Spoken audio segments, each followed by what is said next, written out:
मोहतरमा को टिकट ना दी जाए। अगर टिकट देंगे मोहतरमा इलेक्शन हार जाएगी।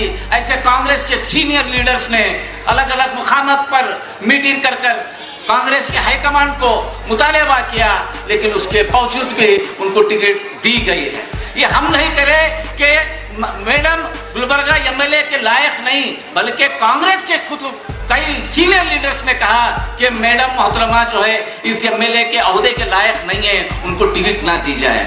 यहाँ पर अब इलेक्शन स्टार्ट हुआ, नोटिफिकेशन जारी हुआ, उसके बाद क्या बात हुई, क्यों इरादा बदल गया, क्यों उस खलीस फातिमा मोहतरमा को टिकट दी गई, ये हमको सोचना है। टिकट यहाँ पर एक साजिश के तहत उनको टिकट दी गई। उनको मालूम है कि अगर टिकट देंगे, जिस तरह से यहाँ पर हमारी क़यादत को ख़त्म करने की जो साजिश चल रही है, ये एक साजिश का एक हिस्सा भी है।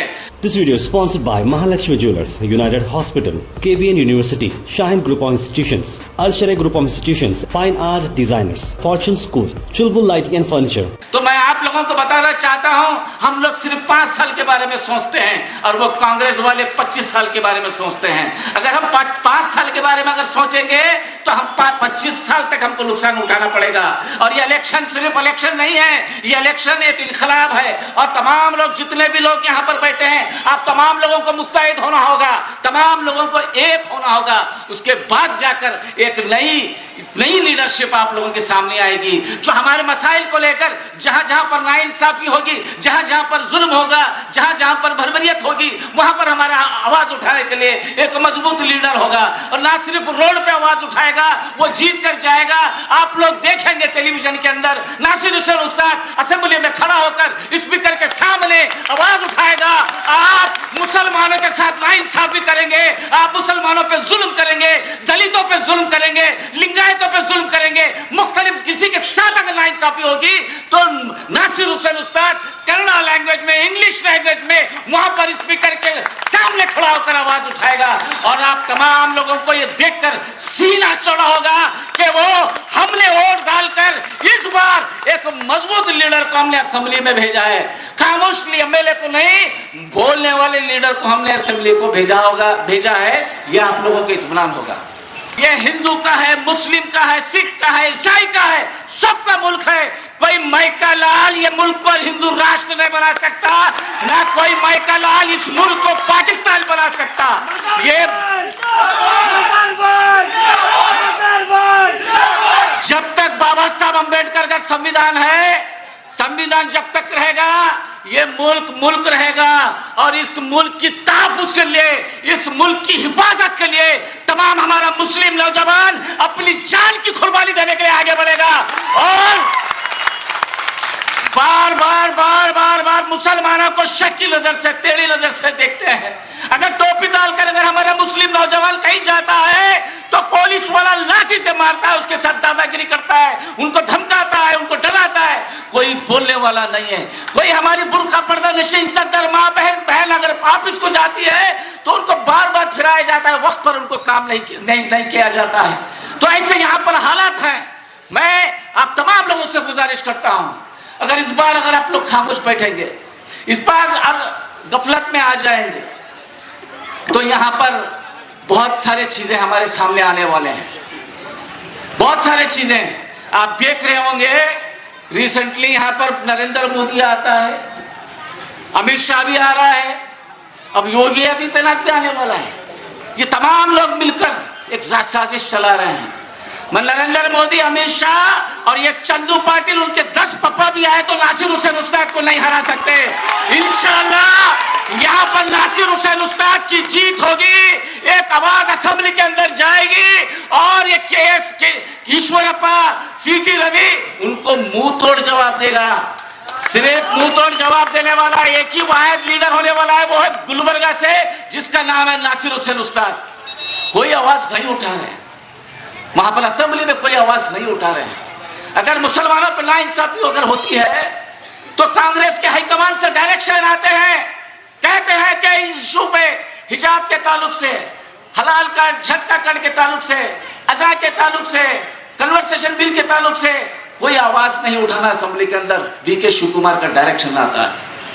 यहाँ पर 25 साल 30 साल कांग्रेस में रहने वाले कई सीनियर लीडर्स छोड़ कर यहाँ पर आ रहे हैं। यहाँ पर हमारे गुरमीत सिंह साहब यहाँ पर बैठे हैं, हमारे बड़े भाई 20-25 साल अपनी जिंदगी कांग्रेस में देकर वो यहाँ पर ही आ रहे हैं, तो ये मामूली बात नहीं है, सोचने वाली बात है। ज़हीर खान साहब पूरे तकरीबन कांग्रेस के छोड़कर क्यों आ रहे हैं? उनको एहसास हुआ है कि इस बार हमको ये जो मौजूदा एमएलए है वो चलने वाली नहीं है, यहाँ पर हालात खराब होने वाले हैं। हमको एक अच्छा माहौल बनाना होगा, इस शहर के अंदर एक अच्छा माहौल, हिंदू मुस्लिम सिख ईसाई हम तमाम लोग भाइयों की तरह हमको रहना, एक अच्छा माहौल। इसलिए क्या हो रहा है, क्यों जा रहे हैं वहाँ पर, क्यों ये इलेक्शन हिंदू मुस्लिम कर रहे हैं? वो लोग हिंदू मुस्लिम कर रहे हैं, लेकिन हम कहेंगे हिंदू मुस्लिम सिख ईसाई आपस में है भाई भाई, ये नारा लेके हम निकलना है। वो हिंदू राष्ट्र पाकिस्तान का बात करते हैं, हम भारत की बात करते हैं, भारत के संविधान की बात करते हैं, बाबा साहब अम्बेडकर की बात करते हैं, यह हमारा नारा है। वो लोग गोली मारो सालों को बोलते हैं, हम बोलते हैं आओ हम प्यार करेंगे, हम एक से नहीं एक साथ रहेंगे। आप तमाम मेरे बुजुर्गों नौजवान साथियां यहाँ पर मौजूद हैं, मैं आपसे दरख्वास्त करता हूँ, हमको बोलने वाला चाहिए, हमको खामोश रहने वाला चाहिए, खामोश नहीं चाहिए, देखकर बोलने वाला नहीं चाहिए। देखकर भी बराबर बोलने नहीं आता हूँ, देखकर भी बराबर बोलने नहीं आता। लोग हम शर्मिंदा होते हैं, अगर टीवी में अगर उनको बताया जाता है कन्नड़ा में उनको बोलने नहीं आ रहा, तो हमको शर्मिंदगी होती है कि गुलबर्गा के वोट कैसे वो लोग हैं वहाँ के जो ऐसे उम्मीदवार को वोट डालकर असेंबली को भेज रहे, हमको शर्मिंदगी होती है। यह बात यहाँ पर मोहतरमा की या किसी की नहीं है, यहाँ पर बात जो है एक मजबूत क़यादत की है जो गुलबर्गा के लिए सख्त ज़रूरत है। देख रहे होंगे हर गली में, पहले 2 इलेक्शन हारे हो, 2 इलेक्शन में जो है नासिर हुसैन उस्ताद को आपने मौका नहीं दिया, आप लोगों ने वोट नहीं डाला, लेकिन इस बार आप तमाम लोग गुफ्तगू कर रहे हैं ना, इस बार नासिर हुसैन उस्ताद को जिताएंगे, क्यों नहीं करेंगे, पहले नहीं करते थे गुफ्तगू, लेकिन अब गुफ्तगू कर रहे हैं। 3 महीने पहले नासिर हुसैन उस्ताद का कुछ नहीं था, लेकिन 3 महीने में जब मूवमेंट शुरू हो गया, कैंपेन शुरू हो गया, 0 थे 3 महीने पहले, हमारा कोई नहीं था, हम नासिर हुसैन उस्ताद को अरे क्या जीतता इलेक्शन नासिर उस्ताद, लेकिन आज जो है गुफ्तगू हो रही है, नहीं नासिर हुसैन लड़ सकता है। कमिश्नर को किस तरह से वहाँ पर मुस्लिम चौक पे वहाँ पर लकड़ी का इस्तेमाल कर रहा था, ठेला बंडी वालों को वहाँ पर काम ये कर रहे थे, तो वहाँ पर आँख में आँख मिलाकर कमिश्नर के सामने खड़ा होकर ठहरता है, मैं यहाँ पर अगर किसी दुकान को अगर हटाएगा तो मैं छोड़ूंगा नहीं। कमिश्नर कहता है अगर तुम हमारे काम के बीच में आएंगे तो हम गिरफ्तार करेंगे। फिर नासिर हुसैन उस्ताद बोलता है ठीक अरेस्ट कर ले, कहाँ डालता दाल, मैं भी बोल दिया नासिर हुसैन उस्ताद को फोन करके अगर अरेस्ट करता है तो अरेस्ट होने दो, जेल के अंदर रहकर नॉमिनेशन पेपर डालेंगे, लेकिन किसी गरीब के साथ नाइंसाफी नहीं होनी चाहिए, ये मैंने फोन करके बोला। उसके बाद वहां पर बैठे तमाम लोग वहां पर आए थे, तो लड़ना ऐसा लड़ना पड़ता, लड़ना बोले तो मिट्ठू मियाँ पप्पी दियो बोले जैसा नहीं होता, लड़ाई बोलता मर्द की तरह लड़ना पड़ता, लड़ाकू होना पड़ता, लड़ने वाला लीडर की सख्त जरूरत है, खामोश बैठे वाली लीडर की जरूरत नहीं है। और 4 गुत्तेदार, चंद गुत्तेदार उनके आसपास रहे चारों तरफ, ये लुटेरे हैं गुलबर्गा के लुटेरे, ये लुटेरे ही हमारे गुलबर्गा को बर्बाद कर रहे हैं और बड़े बड़े बात करते हैं। नासिर उस्ताद बहुत लेता है क्या, ये गुत्तेदार जिसका मफाद जुड़ा हुआ कांग्रेस के साथ, वही लोग कह रहे हैं कि कांग्रेस नासिर हुसैन उस्ताद अगर वोट डालेंगे तो बीजेपी जीतती। कैसा जीतती बीजेपी को, पूरे बुजुर्ग नौजवान माहिर जितने भी खवातीन सब इत्तेहाद के साथ नासिर हुसैन उस्ताद को डालेंगे तो कैसा बीजेपी जीतती। अरे ऐसे 10 चंदू पाटिल भी या बीजेपी पाटिल में रहे तो नासिर हुसैन उस्ताद को नहीं हरा सकते, क्योंकि हम तमाम अगर एक होना होगा उसके लिए हमारा परसेंटेज बढ़ना होगा। घरों के अंदर बैठते हैं हम, इलेक्शन के दिन इनविटेशन कार्ड आता है विद फैमिली बोलकर, फिर हम तैयार होकर जाते हैं दावतों में। उसी तरह से इलेक्शन के दिन भी तमाम लोग पूरी तैयारी के साथ विद फैमिली पोलिंग स्टेशन जाकर नासिर हुसैन उस्ताद को वोट डालना होगा। अगर खामोश बैठेंगे, बाहर नहीं निकलेंगे, काहे लिए करेंगे तो हमारा परसेंटेज कम अगर होगा तो बहुत गलती होगी, बहुत पछताएंगे आप लोग। डरना नहीं है, किसी को डरने की जरूरत नहीं है। नासिर हुसैन उस्ताद है, गुरमीत सिंह है, यहाँ पर हड़मत सिंह है, फिर मजहर हुसैन एडवोकेट भी है। यहाँ सिर्फ आपको नासिर हुसैन उस्ताद का चेहरा है, नासिर हुसैन उस्ताद एमएलए बन जा रहा है। यहाँ पर वो आता ना बाय 1 गेट 1 फ्री, यहाँ पर बाय 1 क्या बोले वकील है, डॉक्टर है, इंजीनियर है, सब है, कारोबार वाले उलमा इकराम सब तुम्हारे साथ में, डरने की जरूरत नहीं है। यहाँ पर उनके पास क्या है, सिर्फ बाय वन गेट गुत्तेदार फ्री है ना। तो गुत्तेदारों को सबक सिखाना है, ये लुटेरों को, ये चोरों को सबक सिखाना है। वो जितना भी पैसा ले रहे हैं, जितना लूट कर रहे हैं, वो हमारा पैसा है। वो हम जो टैक्स देते हैं, वो टैक्स के पैसों से वहां पर हमारा लूट मार कर रहे हैं। तमाम लोगों से मैं गुजारिश करता हूँ, आ रहे हैं यहाँ पर कुछ कारपोरेटर है, यहाँ पर दड़ा रहे, भारत बिल्डोजर लगाएंगे, घरों को गिराते हैं। उनकी बात भी जाएगी घर गिराने के वास्ते। यहाँ पर का, यहाँ का कोई कारपोरेटर है, नाहल कारपोरेटर, पैसे दे देकर लोगों को जमा करने वाला, यहाँ के लोगों को, यहाँ के वोटर्स को डरा रहा है। अगर कांग्रेस को वोट नहीं डालेंगे तो कॉर्पोरेशन से जेसीबी लाकर आपके बिल्डिंग कराएंगे, क्योंकि यहाँ पर बिल्डिंग इलीगल है। ये सब डरा रहा है। मैं वो कारपोरेटर को कहना चाहता हूँ, तुम्हारे सिद्धरामैया, तुम्हारे डीके शिव कुमार, तुम्हारे मैडम कितने आते हैं देखेंगे, यहाँ से एक ईंट हला के देखेंगे, बताओ देखेंगे। कहीं तो असेंबली में आवाज उठाना है ना हमारे फेवर में। ये जो मुसलमान बच्चों को कितना टारगेट करके लोग जो इंसल्ट कर रहे हैं, मेरे स्कूल कॉलेज से बाहर निकल रहे हैं। हमारा प्रतिनिधि कोई एमएलए एमपी कोई है तो कर्नाटक असेंबली लगा तो आवाज तो उठाना है ना। यहां गुलबर्गा का नॉर्थ एमएलए कनीज फातिम मैडम, आप तो एक हमारे कैंडिडेट थे ना, आप तो एमएलए थे ना उधर, तो एमएलए असेंबली में आवाज नहीं उठाते तो आप कहां उठाते आवाज? आपको एक प्रेस स्टेटमेंट तो दिया आपने। ये जो कर्नाटक सरकार की बीजेपी लोग हमारे साथ नाइंसाफी कर रहे हैं, हमें अननेसेसरी हमें टारगेट कर रहे हैं बोल के कनीज फातिमा मैडम आवाज किया? कोई प्रेस स्टेटमेंट तो दिए मैडम ने? कौन रुका था भाई तुम लोगों को? एक स्टेटमेंट तक नहीं दे सकते आपको, सीएम से नहीं मिल सकते आपको, या गुलबर्गा को लोगों को बता नहीं सकते आपको, एक स्ट्राइक तक भी नहीं कर सकते आप मैडम। क्या आप गुलबर्गा से हैदराबाद से बेंगलोर तो ऐस करने के लिए हमने आपको चुनकर भेजे हैं गुलबर्गा। हमें इतने तकलीफ दे रहे हो लोग, आप हमारे प्रतिनिधि हैं, आप हमारे रिप्रेजेंटेटिव है, आप क्यों मुंह नहीं खोल रहे भाई? आप ये हो गया। और ये बीजेपी को लोग शुरू कर दे कि टिप्पू सुल्तान के बारे में पढ़ो। आप यहाँ की एमएलए को आप थोड़ा टिप्पू सुल्तान के बारे में कुछ बुक्स है तो कन्नड़ा आते तो कन्नड़ा में दिखाओ उनको, इंग्लिश आते तो इंग्लिश में दिखाओ तो उर्दू आते तो उर्दू। टिप्पू सुल्तान क्या उनको आप दिखाए उनको? इतना शूर इस देश के महान व्यक्ति टिप्पू सुल्तान, क्रांतिकारी टिप्पू सुल्तान, अपना फ्रीडम पर इंडियन हिस्ट्री के लिए बहुत बड़ा महान नेता टिप्पू सुल्तान। उस टिप्पू सुल्तान को हर बार इंसल्ट किए लोग, बीजेपी सरकार वालों ने। टिप्पू सुल्तान इतना घटिया जो शब्द यूज किया वो जो बीजेपी सरकार संघ परिवार के लोग, तो कहां थे सीएम कनीज फातिमा मैडम? क्यों आवाज नहीं उठाए तुम लोग? तुमको क्यों वोट दे के हमने एमएलए बनाए मैडम? तुमको टिप्पू के बारे में एक सिंगल वर्ड भी नहीं ये कर देते, तुमको वोट डालना हम अभी आके।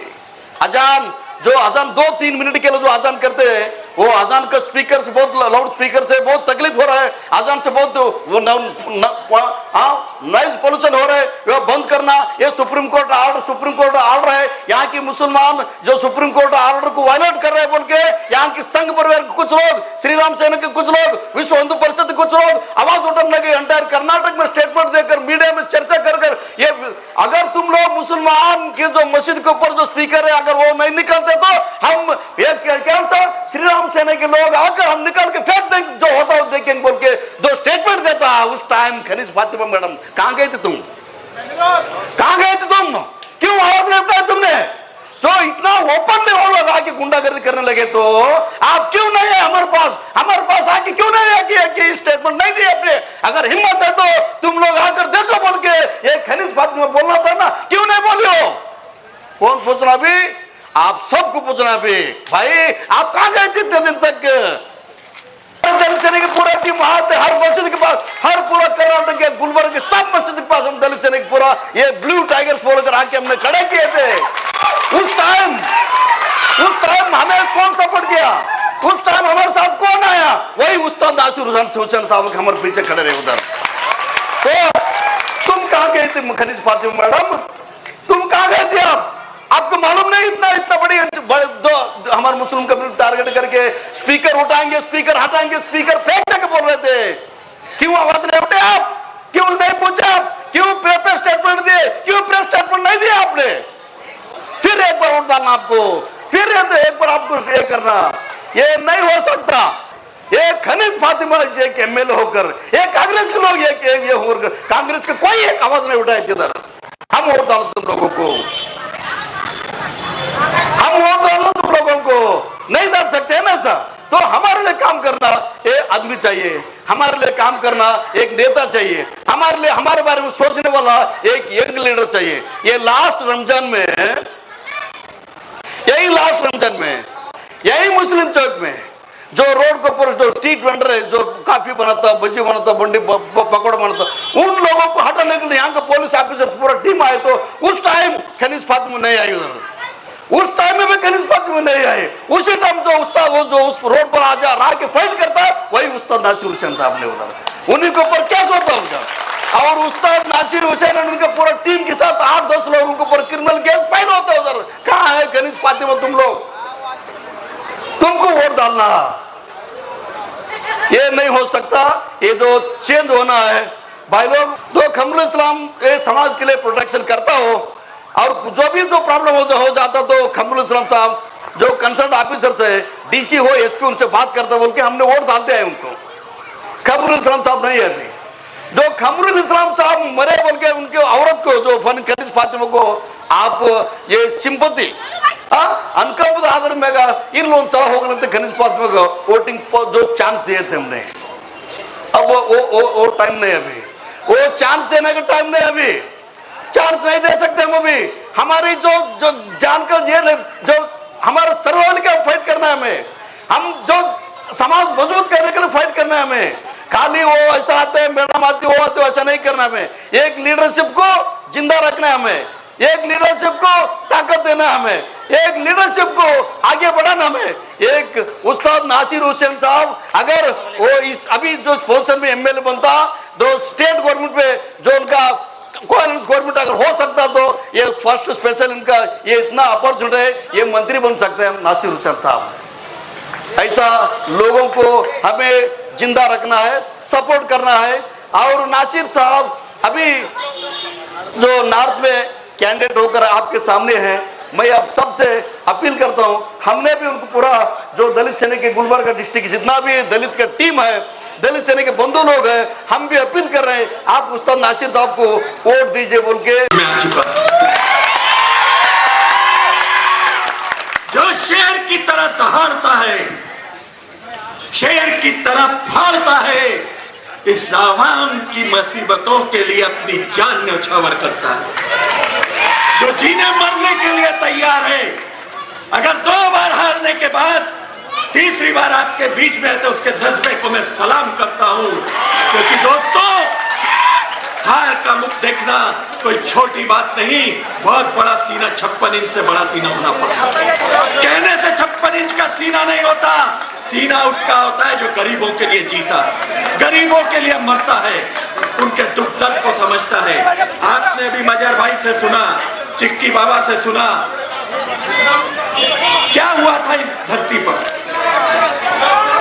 जब स्पीकर उतारने की बातें आई, अजानों पे बात आई, आपके बच्चियों के नकाबों के ऊपर बात आई, आपके हकूक के ऊपर बात आई, आपके ईमान के ऊपर बात आई, तो कौन खड़ा था लड़ने के लिए?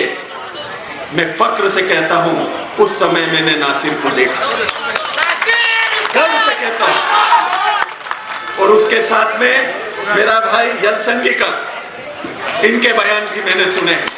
जब महबस के ऊपर बात आई थी, इस आदमी ने ललकार के कहा था कि मैं भी तो देखूं कौन है वो मर्द जो आके यहाँ पे हनुमान चालीसा। अरे हनुमान चालीसा मैं भी पढ़ता हूँ भाई, मैं भी बहुत मोहब्बत करता हूँ। मैं अक्सर कहता हूँ कि भारत माँ के 4 सिपाही, हिंदू, मुस्लिम, सिख, ईसाई, ये चारों है तो ये देश मजबूती से खड़ा है, इसकी अखंडता जिंदा है। एक भी पिल्लर को हिलाओगे इसकी अखंडता खतरे में आ जाएगी, ये देश छिन्न भिन्न हो जाएगा, कोई आंसू पोंछने वाला नहीं होगा। अगर देश को बचाना है तो पहले आपसी बंटवारे को रोको। आप मेरी बात को समझना, ये गौर करने वाली बातें हैं। मेरे को आपकी तालियां नहीं, मेरे को आपका विचार चाहिए, आपकी सोच चाहिए, आपके जज्बात चाहिए। मैं आपके जज्बातों को जिंदा करने आया हूं, आपके हृदय को जगाने आया हूं। अगर अपना वोट आज बांट देंगे, माफ करना, दुश्मन जीत जाएगी। आने वाले 25 साल गुलामी की जंजीरों से बाहर नहीं आ पाओगे। भाई टाइम हो रहा है, आप देन दो, सब बैठेंगे, सब बैठ जाएंगे, प्लीज सुन लीजिए बात।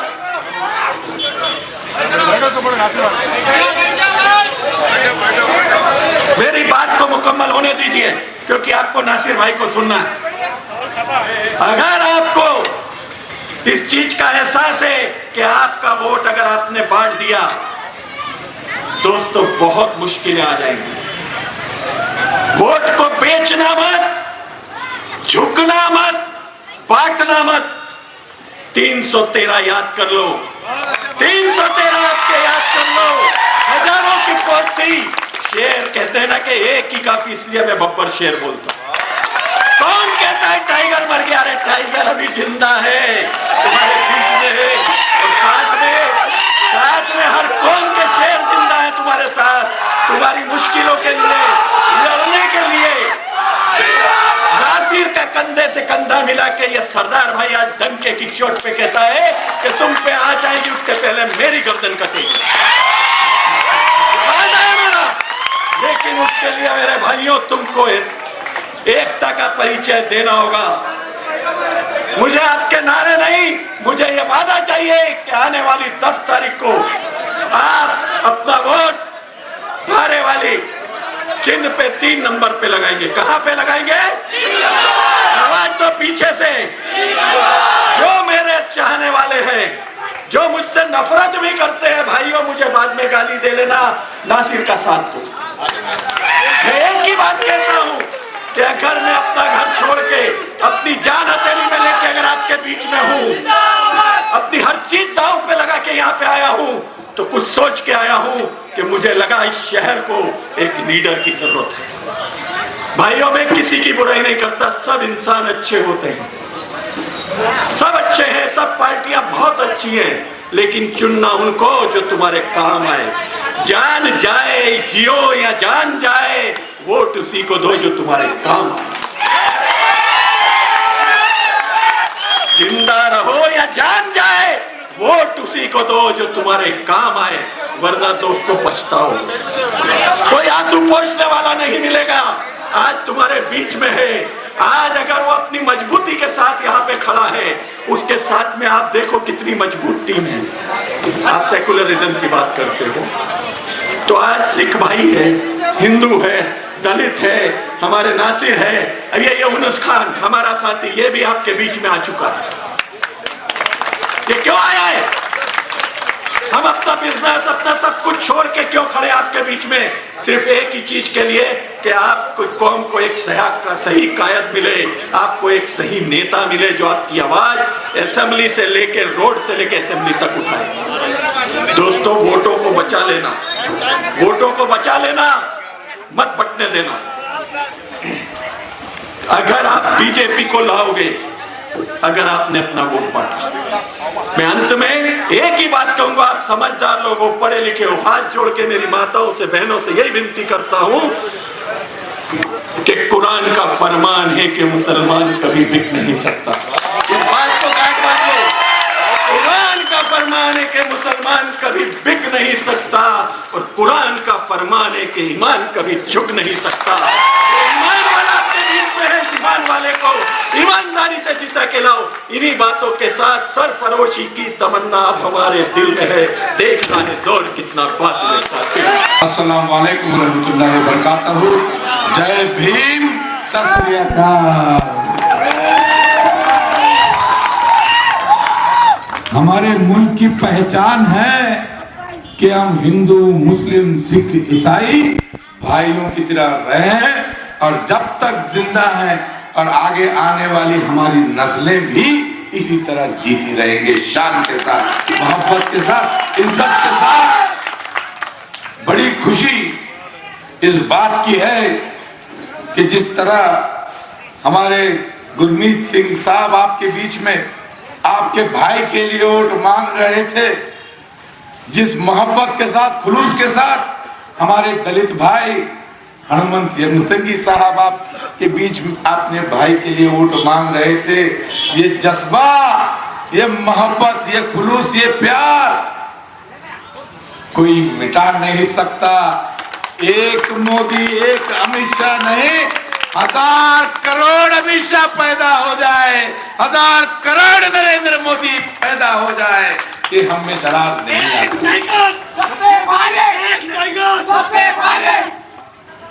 भाइयों, बुजुर्गों, नौजवान साथियों,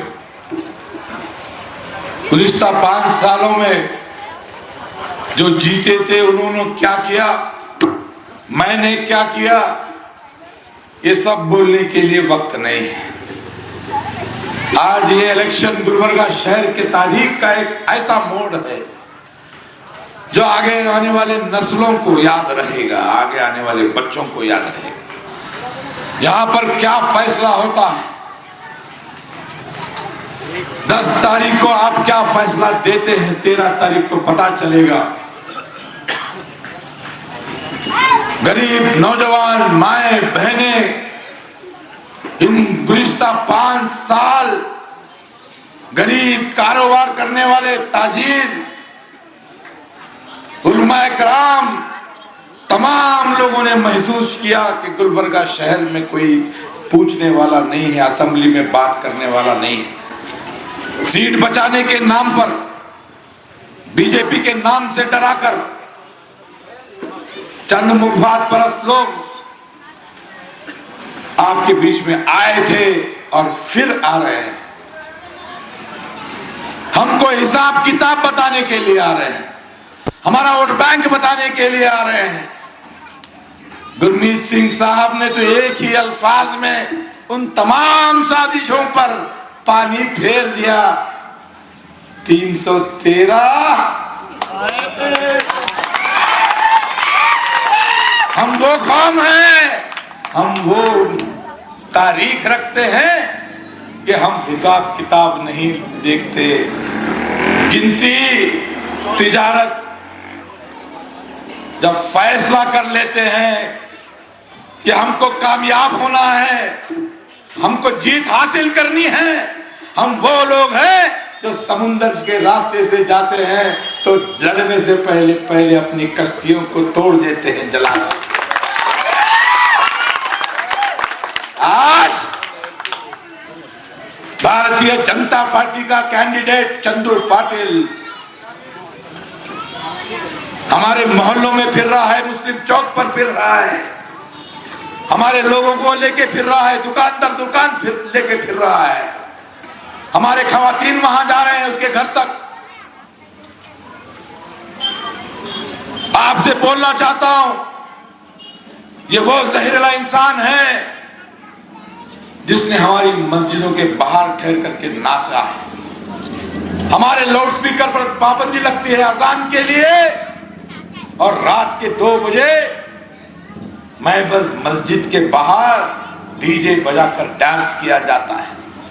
कीजिए डांस, हम भी डांस करेंगे, यहाँ पे रहने वाले तमाम लोग डांस करेंगे। आपके त्योहार में हम भी खुशियां मनाएंगे, खुशियां मनाएंगे। हम आपके त्योहार में हम मनाते आए हैं, आपके साथ हमने होली खेली है, दीपावली के अंदर हमने आपके पास पटाखे फोड़े हैं, गणेश के त्योहार में हमने भी dance program, stage program, cultural program attend किया है।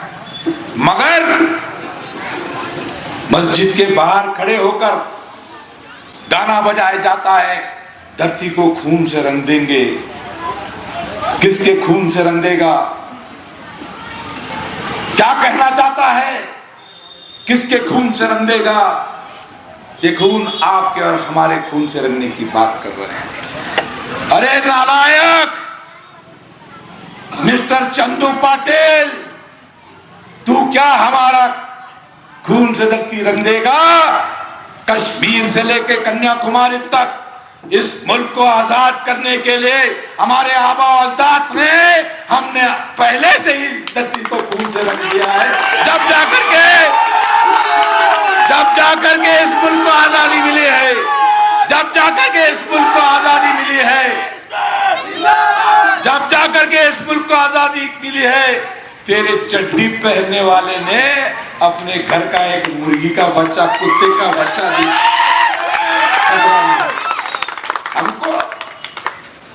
हमको बताएगा।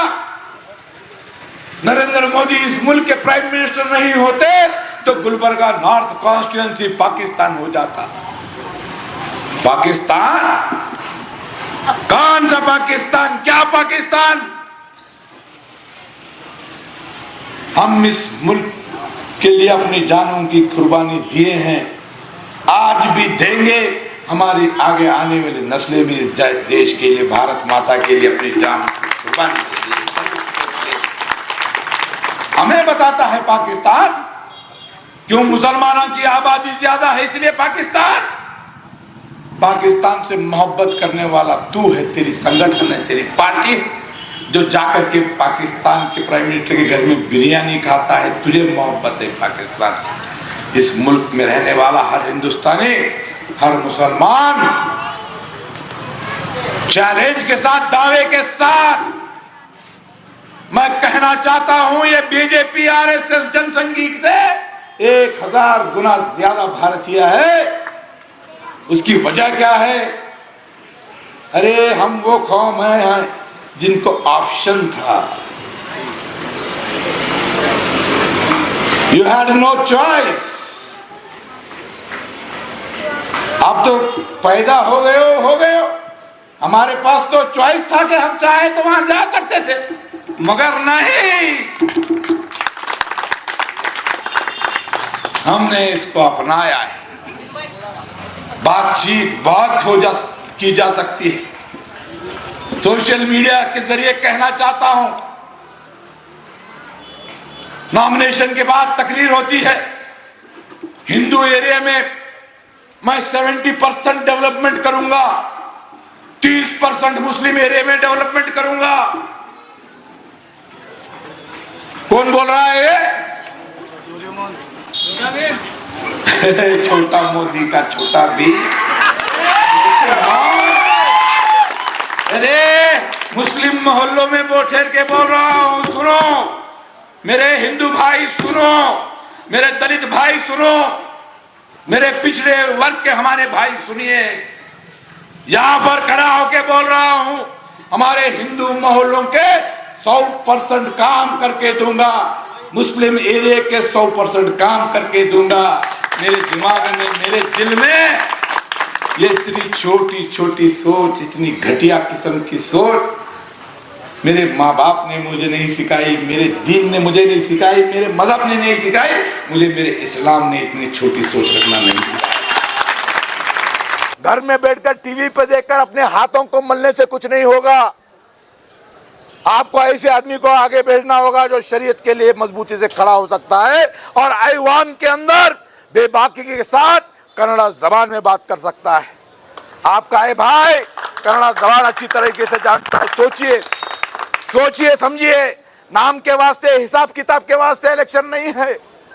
अरे नासिर भाई आके मुलाकात नहीं करे, मजहर भाई लाइट लिए सलाम नहीं करे, अल्लाह के वास्ते ऐसे जो भी जहन रखने वाले इस प्लेटफॉर्म पे या आंख से चुनने की बट्टी के इस प्लेटफॉर्म से सोशल मीडिया के जरिए से कहता हो, अल्लाह के वास्ते मुझे माफ कर दीजिए, ये मेरा इलेक्शन नहीं है। आगे आने वाले उन मुसीबतों का मुकाबला करना है। मेरे जात के ऊपर मत जाइए, अपने आप को पहचानिए, हमारे इज्तिमाइयत को पहचानिए, इनफरादियत पे मत जाइए। मेरी अकेले की ताकत नहीं है। यहाँ पर देखिए कितने तादाद में बगैर माइक के लिए बैठे, देखिए इनको, देखिए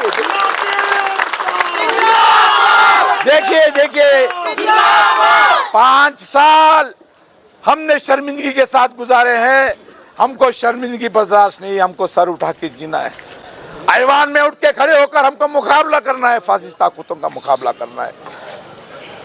2 इलेक्शन हो चुके हैं, तीसरा इलेक्शन है। मुझे पूरी उम्मीद है गुलबर्गा की कई और वोटर्स मेरे साथ इंसाफ करेंगे आप? नहीं आ रही है, मुझे आवाज नहीं आ रही है। मैं किसी वोट बैंक के भरोसे पे, किसी पैसे वाले के भरोसे पे, पैसे के बुनियाद पे नहीं आया हूं। मैं आपके वायदे के भरोसे पे आया। मेरे साथ इंसाफ करना है आपको। करेंगे, इंसाफ करेंगे।